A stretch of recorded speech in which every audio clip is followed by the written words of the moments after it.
Here to talk a little bit about the trade that sent Pavel Buchnevich to the St. Louis Blues in exchange for Sammy Blais, as well as a 2022 second-round draft pick. And I got to be honest here, guys, I'm not really feeling this one. I like each of the first two trades that Chris Drury made in his tenure as New York Ranger GM. Of course, that being a seventh-round draft pick in exchange for Barclay Goodrow. I'm totally fine with the contract that they gave to Goodrow as well.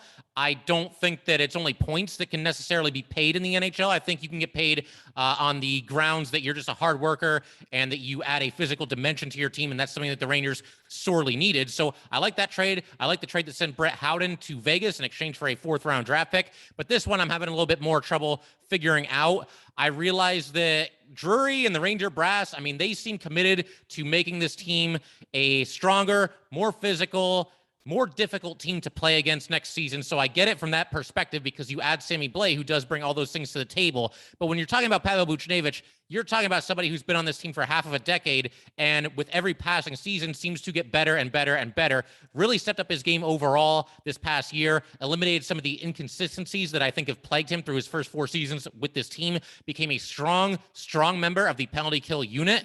So to me, the return is a little bit underwhelming. Again, you're basically bringing in a fourth-line checker and a second-round draft pick for next season. I realize it's also possible that the Rangers might flip that draft pick to some other team for some other player. They might not be done wheeling and dealing. And, maybe by not re-signing Buchnevich, it allows them to be bigger players in the free agent market this season. So, I'm very curious to see what happens next. What's the next domino to fall, what this leads to for the Rangers. But on its face, on the surface, I'm really not feeling this trade. I feel like the Rangers, if they were going to trade Buchnevich, should have and probably could have gotten more for him. And I'm not even 100% convinced that they should have traded Pavel Buchnevich. I think, possibly re-signing him to a long-term deal could have been in play as well. So not really feeling this one, but we will continue to talk about it on Locked On New York Rangers. That's pretty much it for now. Talk to you guys soon.